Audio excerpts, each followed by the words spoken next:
করবেন, ব্যবসা করবেন, যেটা আপনি সবসময় করে আসেন, সমাজের ব্যবসা বন্ধ করে, যে কাগজের ব্যবসাটা বন্ধ করে। ঠিক আছে, আসলে কি রাজস্ব দিতে হবে? সরকারকে এটা বলে, অন্তর্বর্তী সরকারকে এটা বলে মেধাবীদের বঞ্চিত করে আপনি রাজস্ব বৃদ্ধি করেন?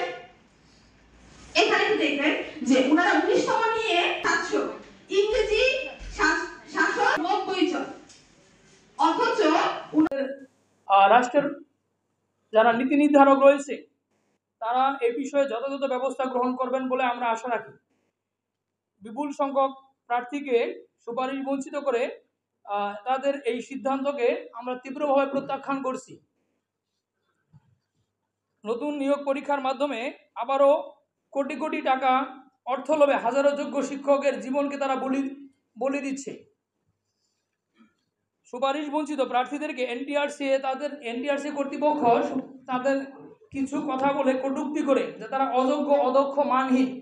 আমাদের প্রশ্ন থাকবে, আপনারা আমাদেরকে যোগ্য ঘোষণা করলেন, আপনারা আবার বললেন যে তারা অযোগ্য, অদক্ষ, তারা শিক্ষকতায় আসার যোগ্য না, এরকম কথাও শোনা যায়।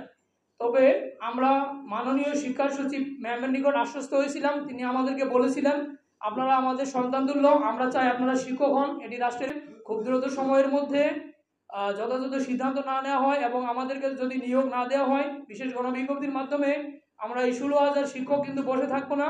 আমাদের পরিবার সহ কিন্তু রাস্তায় আসবে, রাজপথে নেমে আসবে। নিজের জীবনকে বিলিয়ে দিতেও তারা কিন্তু কোনো কার্পণ্য করবে না।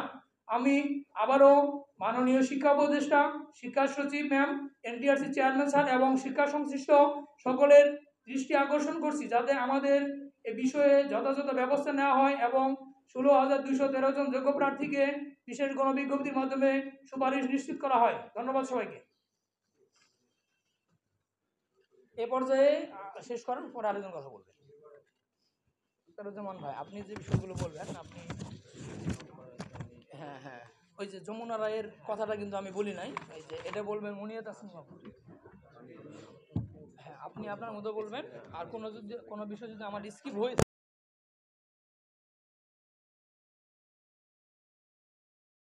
কারণে এই কথা বারবার বলছি। আরেকটা বিষয় হচ্ছে যে কেউ একটা কাগজের টুকরো পাওয়ার জন্য আপনার 2.5 থেকে 3 বছর কষ্ট করে না, রাত দিন এক করে পড়াশোনা করে না। এখানে মেজর পার্টটা হচ্ছে লেকচারার, স্কুল আছে, স্কুল 2 আছে, কিন্তু মেজর পার্টটা লেকচারার পোস্ট। কলেজের একটা পোস্ট পাস করা সাধারণ বিষয়? জাতির কাছে আমার প্রশ্ন। আর অর্ধেকের বেশি লেকচারার পোস্ট। আপনি কলেজের লেকচারারদের বঞ্চিত করে আপনি সুন্দর করে একটা প্রেস ব্রিফিং এসে বলে দেন যে আমরা